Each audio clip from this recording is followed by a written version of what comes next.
vais, non pas vous surprendre, hein, mais commencer par un petit détour. On parle beaucoup de CPF, mais moi je vais commencer par vous parler du conseil en évolution professionnelle. Merci. Du conseil en évolution professionnelle. Ça va le réglage là, c'est pas trop. Donc notre première diapo, donc je vais essayer de réguler quand même. C'est une diapositive de présentation, puisque la mise en place donc, du conseil en évolution professionnelle à Pôle emploi, elle passe par 4 grands champs. Donc vous avez d'abord sur cette diapo l'exposé général et je reviens sur chacun des points après. Petite précision, il y a des choses qui sont déjà mises en œuvre et puis des choses qui sont à très court terme, qui vont arriver à très court terme au sein de Pôle emploi. Je vous les préciserai au fur et à mesure. Donc le premier point, c'est une meilleure distinction des demandeurs d'emploi qui sont en suivi, sachant qu'il aurait fallu mettre le suivi entre guillemets, puisqu'il s'agit de la modalité suivie, et ceux qui bénéficient d'un accompagnement. Donc je vais revenir après un peu plus en détail sur les différentes modalités de suivi et d'accompagnement des demandeurs d'emploi et ce que cela veut dire pour Pôle emploi. Le deuxième point, c'est l'évolution du diagnostic pour le demandeur d'emploi et l'amélioration qualitative dès le premier entretien, mais c'est vrai aussi pour chacun des entretiens successifs avec le demandeur d'emploi. Un troisième point, un troisième champ, c'est l'importance qui est accordée au renforcement de la connaissance du marché du travail pour les conseillers et la mobilisation qui en est faite donc dans le cadre du conseil aux demandeurs d'emploi, puisqu'il s'agit aussi d'aider le demandeur d'emploi à avoir une meilleure connaissance du marché du travail avec des outils afférents, j'y reviens. Et enfin, et ça c'est mis en œuvre déjà depuis un bon moment, la complémentarité d'expertise entre, donc vous avez au sein de Pôle emploi des agences de proximité, qui sont les agences qui accueillent sur le flux, et puis des équipes en orientation spécialisée qui sont rattachées à des agences de services spécialisés qui offrent d'autres types de services au bénéfice des demandeurs d'emploi. Donc on détaille plus avant, on commence par le premier point. Donc, au sein de Pôle emploi, les demandeurs d'emploi, ils peuvent être, je n'aime pas bien le mot, mais répartis en fait en fonction de leurs problématiques, de leur situation, de leur, notamment leur niveau d'autonomie, également en fonction de leurs problématiques. Ils peuvent être plutôt positionnés dans différents types de modalités de suivi ou d'accompagnement. La modalité suivie suppose que le demandeur d'emploi soit en capacité de réaliser lui-même son projet en s'appuyant notamment, on insiste là-dessus, sur les services qui sont en autodélivrance. Dire qu'en règle générale, les gens qui sont sur cette modalité sont des gens qui sont très autonomes, qui le plus souvent ont déjà bien avancé sur leur projet, ou si ce n'est pas le cas, ils peuvent utiliser les services, notamment ceux en autodélivrance, mais en tant que de besoin, ils peuvent aussi bénéficier des services ateliers ou prestations qui existent. Mais le plus souvent, cette modalité, ce sont des gens qui sont très autonomes et ne souhaitent pas forcément avoir un contact rapproché, en tout cas avec Pôle emploi. Ensuite, il y a donc différentes modalités d'accompagnement qui, elles, visent principalement à répondre aux besoins des demandeurs d'emploi qui sont à la fois en mobilité professionnelle et qui sont moins autonomes, bien évidemment.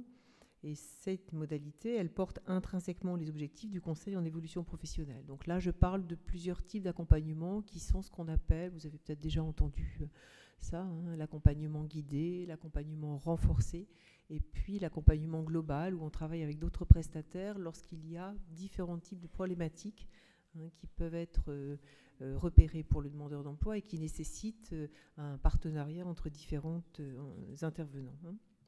Donc ça, c'est un premier point. Donc ça, c'est en cours déjà depuis un moment, ces différentes modalités de suivi et d'accompagnement qui visent en fait à adapter la réponse de Pôle emploi à la problématique et au niveau d'autonomie de la personne.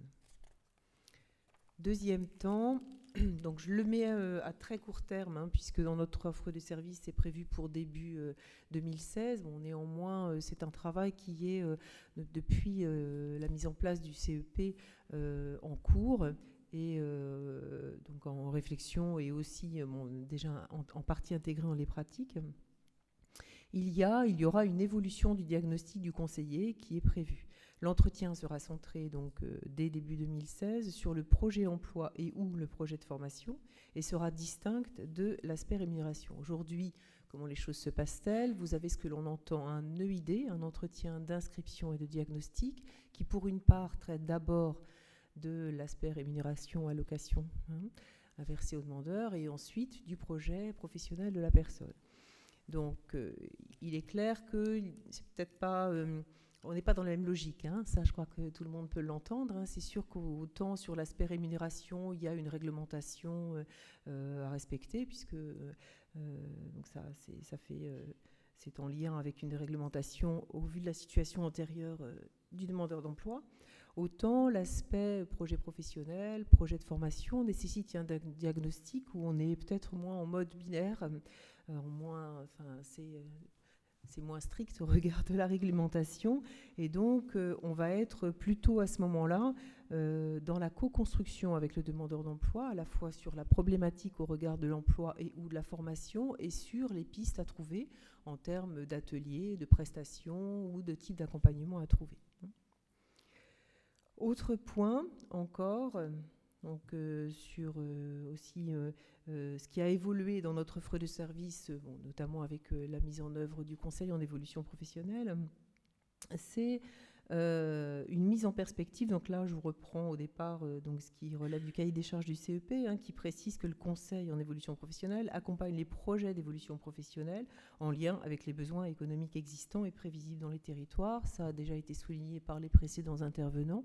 On est dans cette logique-là, puisque il faut bien évidemment inscrire le CEP en perspective de la connaissance que nous avons des besoins de main-d'œuvre des entreprises et des analyses prospectives qui sont faites, donc des transformations à venir, donc des métiers et des qualifications dans les territoires. Donc on est bien en lien avec la demande des entreprises sur un territoire donné, et puis la connaissance que nous pouvons approfondir donc vis-à-vis des conseillers, mais également vis-à-vis des demandeurs d'emploi pour pouvoir en avoir connaissance et réfléchir à une orientation professionnelle qui soit en lien avec ces éléments, bien évidemment, pour que ce soit ancré dans la réalité.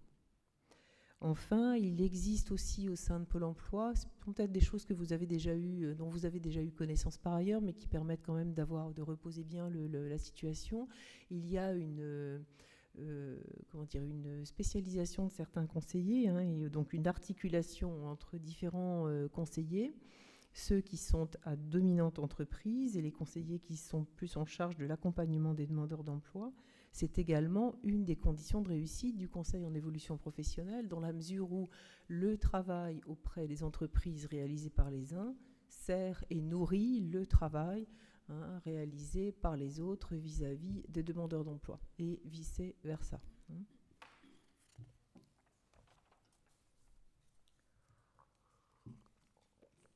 Alors, en ce qui concerne, donc, on a toujours le CEP, mais sur des choses qui sont mises en œuvre donc, depuis, on va dire, la fin de l'année 2014, il y a toute une offre de formation qui est déployée au sein de Pôle emploi vis-à-vis des conseillers et des psychologues du travail pour mettre en œuvre le Conseil en évolution professionnelle. Il y a également une formation donc, proposée pour les managers qui, donc, sur le même thème, s'adapte plus particulièrement à leurs besoins et aux missions. Donc ça, c'est sur ce qui est offre de professionnalisation. Ça s'inscrit dans la logique d'une autre action de formation qui avait été suivie par les conseillers, l'ensemble des conseillers de Pôle emploi au cours de l'année 2013 et 2014, donc qui était sur l'orientation tout au long de la vie.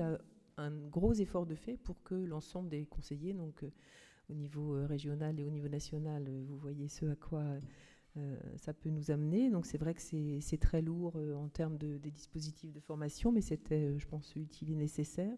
Donc il y a tout un travail qui est fait donc pour pouvoir faire bénéficier à ces conseillers et psychologues du travail d'une offre de formation pour mettre en œuvre de façon homogène sur le territoire le conseil en évolution professionnelle. Il y a également un dispositif qui est proposé donc par la direction générale. Le cahier des charges du Conseil en évolution professionnelle a été décliné en 17 fiches gestes métiers qui constituent des repères pour les psychologues et les conseillers, donc en lien avec les différents services internes qui peuvent être proposés, les objectifs à mettre en œuvre. Je ne rentre pas dans les détails, mais il y a vraiment des repères qui sont important pour les conseillers, de façon à pouvoir répondre au mieux à la problématique qui est proposée. Enfin, et ça c'est également déjà mis en œuvre donc, depuis, on va dire, 2010-2011, mais de façon plus prégnante, certainement depuis la mise en œuvre du conseil en évolution professionnelle. Lorsque le conseiller au sein d'une agence de proximité estime que le travail du conseil en évolution professionnelle nécessite l'expertise d'un niveau spécialisé, parce que la problématique est plus complexe que celle qu'il pourrait être amené à traiter, il peut solliciter un psychologue du travail, donc au sein de ce que je nommais tout à l'heure les équipes d'orientation spécialisées. Il peut le solliciter pour favoriser l'élaboration du projet du demandeur d'emploi. Donc là, on peut avoir en gros, on a deux modalités d'intervention. Soit le psychologue intervient ponctuellement dans le cadre d'une prestation interne, soit il peut intervenir dans le cadre d'un suivi délégué interne qui est prescrit par le conseiller pour le demandeur d'emploi dont le besoin d'appui serait plus complexe et nécessite l'expertise du niveau spécialisé. Dans ce cas, c'est le psychologue du travail au sein de l'équipe d'orientation spécialisée qui prend en charge et qui devient le référent du CEP au niveau 2 et 3. Je ne reprends pas les éléments au niveau 1, niveau 2, niveau 3. Je pense que par ailleurs, vous aurez moyen de pouvoir retrouver tout ça, et je pense que vous les connaissez déjà. Donc on a cette possibilité, sachant que les effectifs dans les équipes d'orientation spécialisée ne sont pas les effectifs ne sont pas tous homogènes en fonction des différents lieux, et puis on a moins de psychologues qu'on a de conseillers dans les agences, bien évidemment. Voilà, je laisse donc mon collègue revenir sur le sujet après cette petite introduction sur le CEP.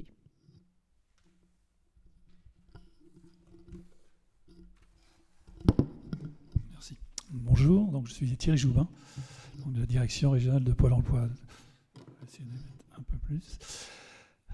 Donc je vais aborder le point principal de la réunion, donc le CPF. Si l'on se réfère au CEP tel qu'il vient de vous être décrit, qui institue une relation entre un demandeur d'emploi et un conseiller, tout au long d'un processus au bout duquel va apparaître un projet professionnel avec une action de formation qui va le concrétiser, le CPF, lui, n'est qu'un outil au service de cette démarche qui vise à l'insertion du demandeur d'emploi. Alors je vais un peu dans le sens de Mme Gossens, pour essayer de dédramatiser un petit peu et de remettre à sa place le CPF dans l'ensemble des outils qui sont à la disposition, notamment de Pôle emploi. Alors c'est un outil parmi d'autres, donc qui permet d'améliorer l'accès individuel à la formation, puisque le CPF est la propriété, si je puis dire, du demandeur d'emploi. En principe, il en dispose comme il le veut. Donc quand le CEP est arrivé à son terme, c'est à ce moment-là que va être mobilisé, éventuellement, puisqu'on va voir que ce n'est pas forcément systématique, que le CPF va être mobilisé pour aider à la concrétisation du projet professionnel qui a été construit par le demandeur avec l'aide du conseiller éventuellement. Autre élément qui remet à sa place également le CPF, gentiment, c'est que si le CPF n'est pas utilisé par le demandeur, ça n'empêche pas la construction et la réalisation d'un parcours professionnel avec la formation à l'issue de cette construction. Ce n'est pas un obstacle à l'entrée en formation qui serait servi, si je puis dire, aux demandeurs d'emploi. Qu'il y ait ou qu'il n'y ait pas CPF, le demandeur d'emploi a toujours la possibilité d'intégrer une formation qui correspond à son souhait et qui a été validée au cours du processus. C'est un élément qui me semble pour le moins important. Ensuite, donc, comme on l'a indiqué au cours des différentes interventions, le CPF est la propriété, si je puis dire, du demandeur d'emploi qui va en disposer en fonction de son projet. Par ailleurs, donc, le CPF permet à Pôle emploi, particulièrement à Pôle emploi, d'accroître le nombre de personnes pouvant bénéficier d'une formation, puisque on parle de CPF, CPF, ça correspond à un nombre d'heures, mais qui est aussi traduit budgétairement, puisque dès l'instant, je ne vais pas rentrer trop dans les détails, mais dès l'instant où le CPF a été utilisé, où les heures ont été réservées, le prescripteur, lorsque la formation donc va être terminée, qu'il sera bien validé, que la personne a bien suivi la formation et les différents stades qui s'y rapportent, pourra donc récupérer les sommes qui sont afférentes aux heures qui ont été utilisées dans le cadre du CPF. Donc avec ces heures supplémentaires, Pôle emploi ne va pas thésauriser ni les placer où que ce soit, donc il va les utiliser pour mettre en œuvre d'autres actions de formation, soit à titre individuel, soit à titre collectif.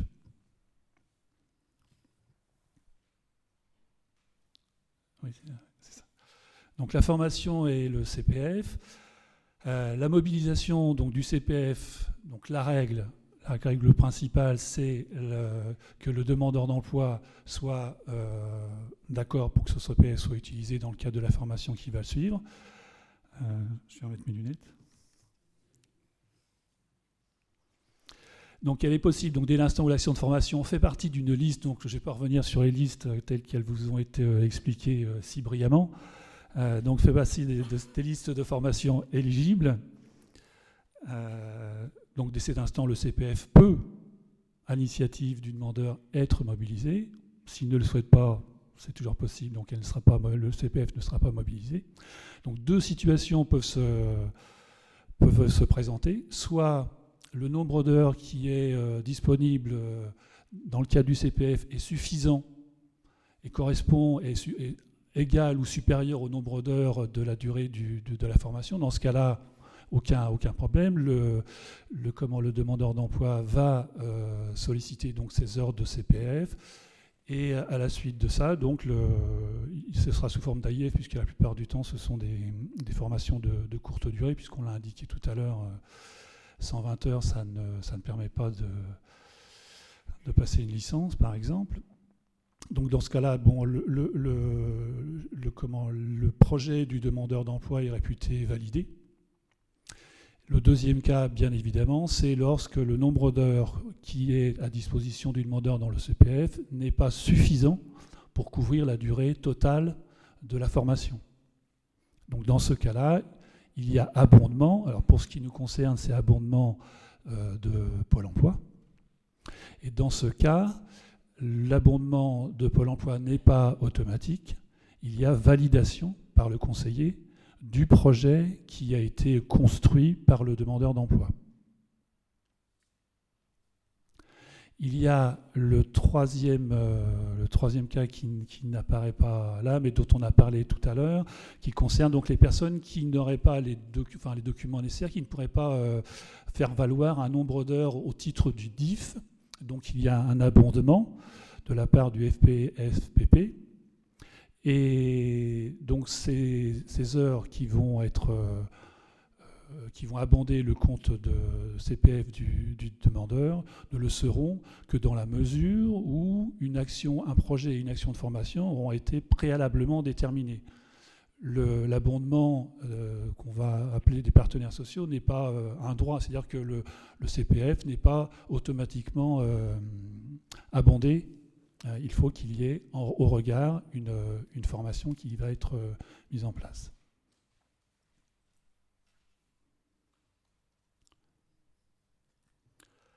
Ensuite, le rôle du conseiller, donc le conseiller, le CPF, qui n'est pas le titre d'une fable.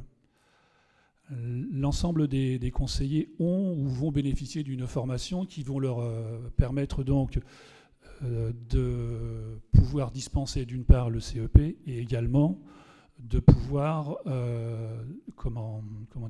qui vont pouvoir utiliser avec l'accord du demandeur le CPF. Donc le conseiller informe dans un premier temps le demandeur d'emploi de l'existence du CPF si jamais il n'en avait pas eu connaissance et de son utilisation, des règles.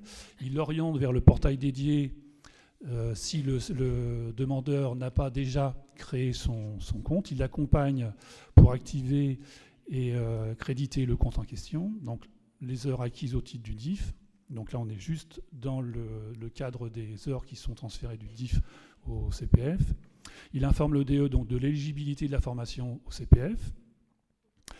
Et les heures sont à ce moment-là réservées au sein du compte et le compte est mis à jour après la formation.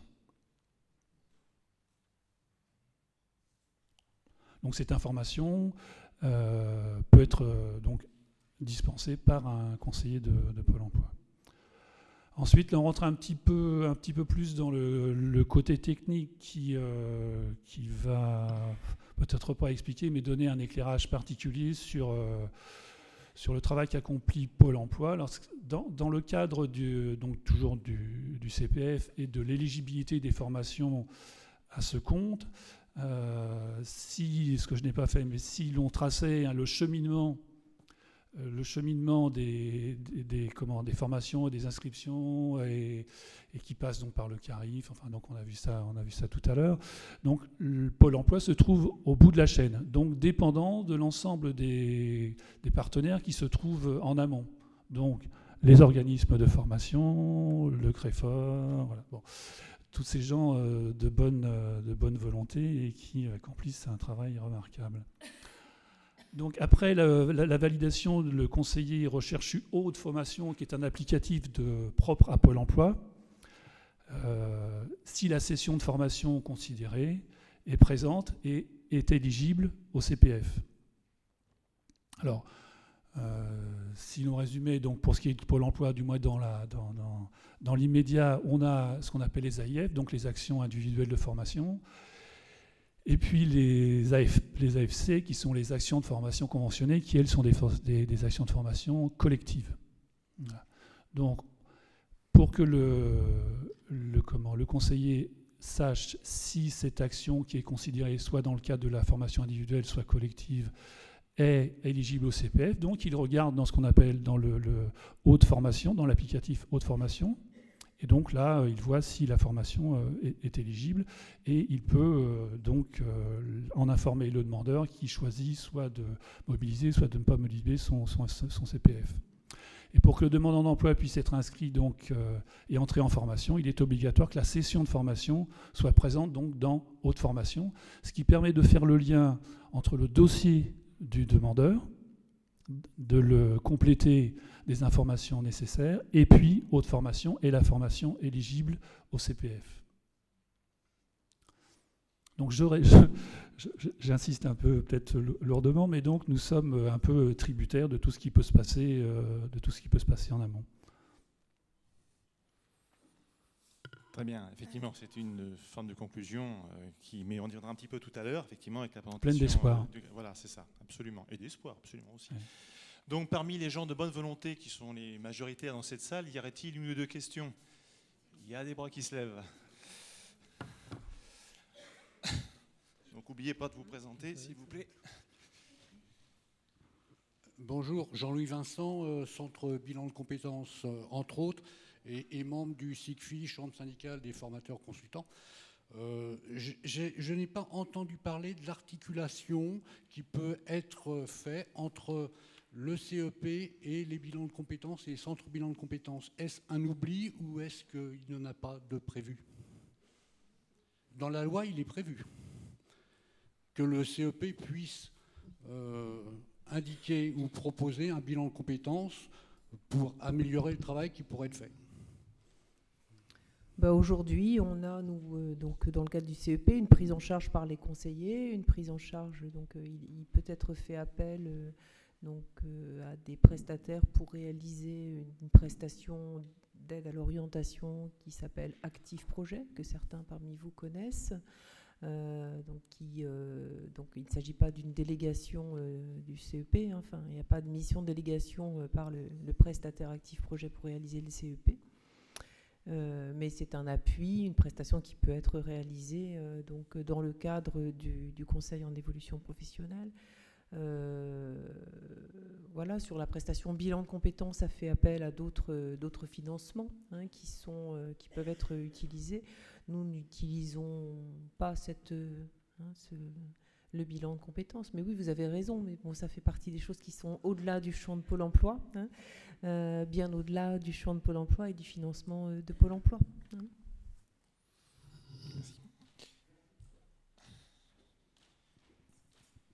Oui, Pascal Dufour, CAPEB et UPA Haute-Normandie. Une question et une réflexion. Par rapport à... Alors, je vais plutôt parler CEP que plutôt de CPF, puisque, bon, l'un est aboutissement de l'autre. Tout à l'heure, vous avez évoqué un certain nombre d'objectifs des conseillers. Est-ce que vous êtes en termes de formation, hein, puisqu'on a vu qu'on est dans un engagement de lourd programme de formation, puisque former l'ensemble des conseillers sur le CEP est quand même quelque chose de lourd. Il y a un nombre de conseillers énorme sur la région. Est-ce que vous êtes fixé des objectifs en la matière? Donc ça, c'est la première des questions. Il y a un autre truc que je n'ai pas compris. Tout à l'heure, vous évoquiez qu'on mettait en place un CPF si le CEP arrivait au bout. Ce que j'ai cru comprendre, mais je pense qu'il y aura des CPF qui vont se mettre en place sans qu'on arrive au niveau 3 du CEP, parce que dans ce cas-là, des CPF, on ne va pas en faire beaucoup. J'ai un peu d'inquiétude. Et puis le troisième élément, qui est une réflexion un peu plus globale, on travaille depuis des années, et j'ai des collaborateurs qui sont dans la salle, qui accompagnent les entreprises au quotidien, du bâtiment en particulier, avec Pôle emploi, et c'est vrai qu'aujourd'hui, alors on est en phase de restructuration, je sais, de Pôle emploi, mais on attend avec beaucoup d'impatience que ces dispositifs soient vite mis en place, parce qu'on sent depuis quelque temps que les accompagnements qui étaient à vendre sont un peu défaillants en ce moment. On va être gentil en la matière, donc je pense qu'il faut qu'à un moment, on attend un retour rapide de Pôle emploi dans un fonctionnement qui réponde aux besoins des entreprises, puisque les entreprises ont besoin de demandeurs d'emploi qui ont été bien accompagnés, bien identifiés, et je pense que... Et donc, on attend donc ce travail du CEP, qui est pour nous quelque chose d'important, et soit vite mis en œuvre en la matière. Donc sur le premier point, y a-t-il des objectifs en termes de formation professionnelle interne à Pôle emploi concernant la mise en œuvre du CEP? Oui, pour les conseillers, pour les managers et pour les psychologues du travail, donc avec des typologies de formation, comme je l'ai dit, différentes. Oui, il y a des objectifs qui sont en voie d'être atteints. Je pense que sur la cible prioritaire, donc pour les conseillers psychologues du travail et managers qui étaient concernés, on va atteindre les objectifs à fin octobre ou tout début du mois de novembre. Dans la région, je parle. Je pense que c'est ça qui vous intéresse. Après, il y a une cible donc avec des conseillers d'autres types de conseillers qui sont donc peut-être... l'objectif, c'est qu'à terme, à la fin, en 2016, il y ait une deuxième vague de conseillers qui sont aujourd'hui moins en charge de portefeuille, pour faire court. L'objectif, c'est que tout le monde puisse être formé sur ces éléments-là, mais bien sûr, il y a d'abord les collègues qui sont en charge donc, des accompagnements renforcés, des accompagnements guidés, donc qui ont vraiment des portefeuilles de demandeurs d'emploi en problématique d'évolution professionnelle, qui sont en recherche d'une évolution professionnelle. Donc cette cible prioritaire, l'objectif sera atteint, comme je le disais, fin octobre ou bien début novembre. Fin octobre, début novembre. Je parle de l'année 2015. Ensuite, alors, je ne suis pas sûre d'avoir bien compris votre deuxième point, donc je vais juste reformuler. Vous avez cru entendre que l'aboutissement du CEP, c'était le CPF.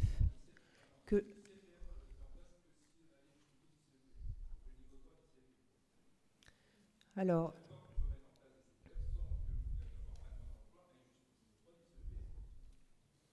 oui, quand on regarde niveau 2, niveau 3, bien évidemment, ça peut être mis en œuvre dans le cadre du niveau 2. Déjà, commencer à travailler, bien évidemment, dans le cadre du niveau 2, ça fait partie des objectifs.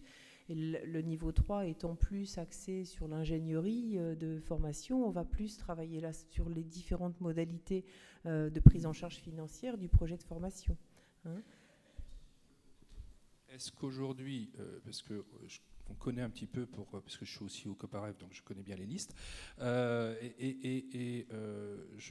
par rapport aux présentations du financement qui nous ont été présentées, telles que l'utilisation du CPF était engagée par Pôle emploi, j'ai pas l'impression qu'on attende seulement, parce qu'il y a eu les paroles et puis ce qui nous a été présenté après. On n'attend pas la fin du travail du niveau 3 par rapport à une personne, un demandeur d'emploi, pour mettre en œuvre un CEP. Non. Ah non, Un CPF, c'est un CPF, non, c'est un non, CPF. non, bien sûr que non. C'est Ah. déjà commencé au moment du niveau 2.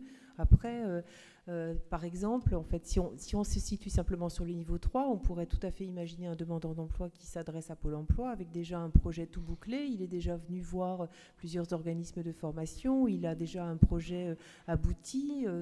Enfin, voilà, là, on serait dans le cadre du niveau 3. Il arrive avec déjà 3 devis, avec...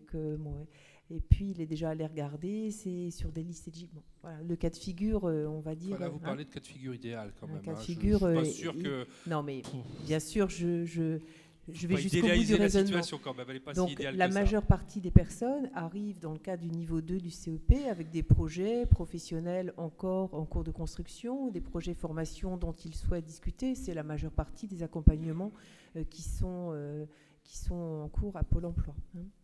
Ça va sur le deuxième point. Sur le troisième, donc j'entends que vous soyez tous en attente de la prise en charge rapide sur les différents éléments que vous nous avez signalés par Pôle emploi par rapport à des demandeurs d'emploi. Il y a bien sûr des attentes, mais je crois qu'elles le sont à tous les niveaux. Il y a un lourd travail qui a été engagé par Pôle emploi au niveau du diagnostic, au niveau des modalités de suivi pour s'adapter vraiment aux besoins des demandeurs d'emploi, avec de nombreuses offres de services différentes qui sont proposées aux demandeurs d'emploi pour s'adapter à leurs besoins, une évolution sur les prestations qui sont proposées, un travail sur les cahiers des charges pour les actions de formation. Donc il y a énormément de choses qui sont proposées. Donc je comprends bien à la fois pour les entreprises et pour les demandeurs d'emploi l'urgence de la situation. Mais je pense qu'on est tous aujourd'hui autour de la table pour essayer de voir comment on met en œuvre le CPF. Nous sommes aujourd'hui le 14 octobre. Le CPF était a priori, tout comme le CEP, à mettre en œuvre au 1er janvier. Et on voit aujourd'hui que nous sommes le 14 octobre et nous sommes réunis aujourd'hui pour en échanger. Donc je pense que le monde ne se fait pas en un jour. Là, aujourd'hui, il y a des choses qui continuent de se mettre en œuvre, qui sont engagées déjà à Pôle emploi depuis 2013 en ce qui concerne l'orientation professionnelle notamment, mais pas seulement, les parcours des demandeurs d'emploi, les modalités de suivi. Tout ça correspond à donc des évolutions qui sont nécessaires et pour les entreprises et pour les demandeurs d'emploi, dans lesquelles nous nous efforçons d'avancer dans les mois qui viennent. Et bon, voilà. Mais ça continue, c'est en cours. Merci. On va prendre juste une question à l'extérieur, puisque une quarantaine de personnes sont également à l'extérieur. Bonjour, alors vous ne me voyez pas, je suis Laurent Robaki, organisme de formation One-to-One English, organisme de formation où on donne des cours de langue en anglais, à distance, je le précise, que c'est un des points et une des questions potentiellement que j'ai pour vous. Alors tout d'abord sur le financement même d'un projet CPF. Alors moi je m'occupe entre autres des demandeurs d'emploi qui s'adressent à mon organisme pour se former. Je vous fais un bref rappel. Le DIF, une heure de DIF était valorisée à 9,15 € par le Pôle emploi. Et très concrètement, dans une opération assez simple, un demandeur d'emploi qui avait 120 heures par exemple de DIF pouvait le transformer en valeur globale, qui faisait 1 080 € si je ne dis pas de bêtises. Et chez nous, 1 080 €, ça permettait de mettre en place une formation de 25 heures. Est-ce que vous me suivez quand je vous dis ça? D'accord. Aujourd'hui, quelle est la valorisation d'une heure de CPF au Pôle emploi? Est-ce qu'il y a une valorisation déjà correspondante à ce qu'il y avait au temps du DIF?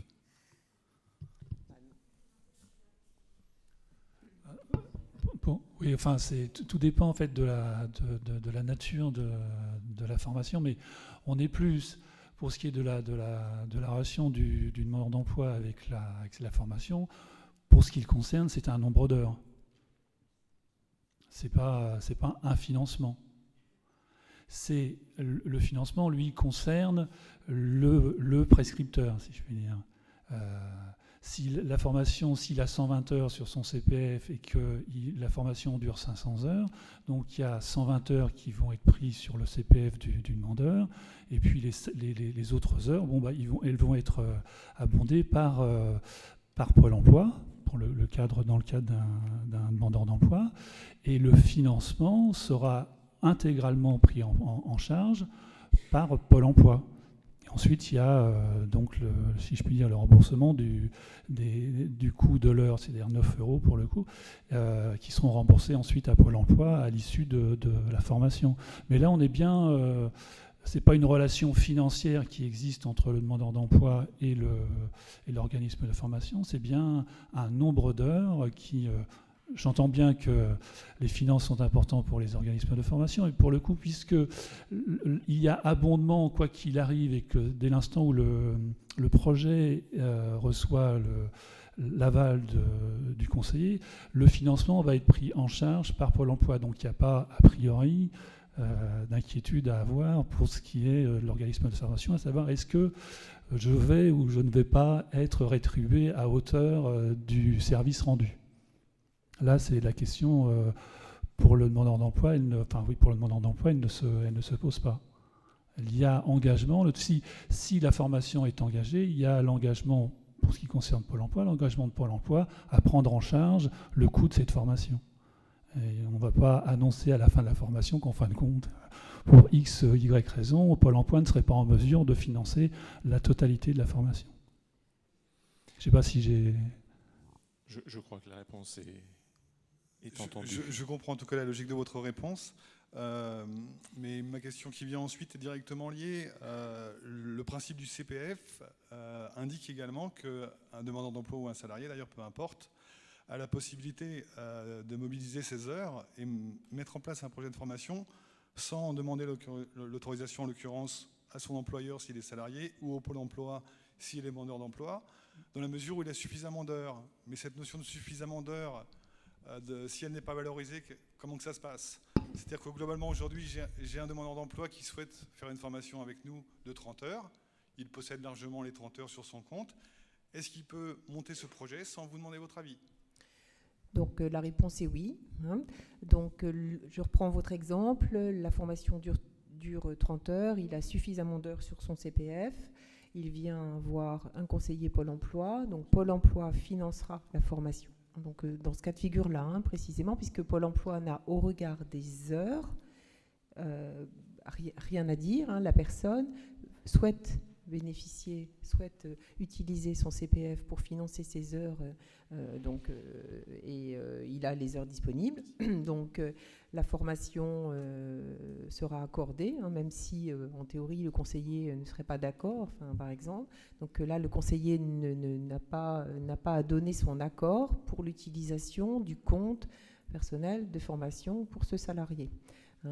Il se fera rembourser par le FPSPP à hauteur de 9 € de l'heure et devra prendre à sa charge le coût, parce que bien évidemment, comme mon collègue disait, on est bien sur un nombre d'heures, mais en même temps, par rapport au FPSPP, il y a bien un coût de 9 € de l'heure qui est remboursé à Pôle emploi, qui est payé à Pôle emploi. Donc Pôle emploi devra prendre en charge le différentiel. OK ? L'autre cas de figure est que la formation dure, 150 heures pour un autre projet, et le demandeur a bien 30 heures. Donc là, pour le coup, vous entendez bien qu'il y a un avis à donner pour les heures restantes, puisque la personne n'a que 30 heures sur son compte. Donc en théorie, Pôle emploi n'aurait pas donné son avis sur ces 30 heures, mais la formation durant 150, il y a bien 120 heures pour lesquelles il y a un avis à donner. Donc dans ce cas-là, on ne peut être que dans le cadre d'un cofinancement entre les heures du CPF et une autre modalité de financement de cette action de formation. Mais pour le coup, là, le conseiller va avoir à valider le projet professionnel et le projet de formation pour valider le coût. On est bien sûr on est à la fois sur des heures, on l'entend bien par rapport au CPF, mais on est aussi sur une modalité financière dans la mesure où il y a un remboursement du FPSPP à hauteur d'un montant horaire qui ne correspond pas à ce que vous aurez sur vos devis, en tout cas pas toujours.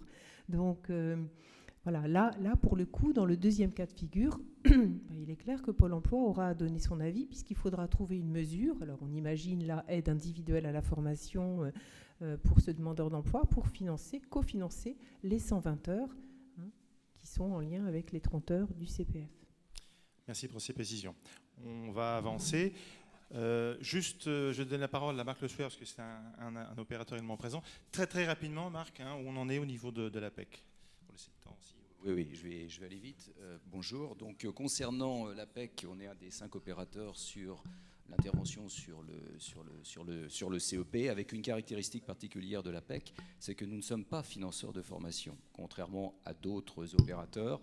Et je crois que Mission Locale et nous-mêmes, nous ne sommes pas financeurs. Donc ça donne une caractéristique un petit peu particulière à l'APEC, c'est-à-dire que nous faisons du CEP, nous orientons et nous accompagnons sur des problématiques, le cas échéant, de formation, mais ne finançons pas. Nous travaillons néanmoins sur l'ingénierie de financement de formation, et donc nous travaillons pour compenser finalement cet aspect de non-financement direct en proximité. C'est ce qui existe depuis le début de l'année en ce qui concerne l'APEC en termes d'action, de travailler particulièrement en synergie et en contact précis avec les OPCA passifs, ici présent en l'occurrence avec Unifaf, mais nous travaillons aussi en proximité sur la dimension financière avec la région et le Pôle emploi. Donc ça, c'est un premier point au niveau de l'état des lieux donc, sur l'APEC. Deuxième point, juste un petit rappel, hein, l'encadrement sur le territoire, c'est 15% par rapport au nombre de salariés.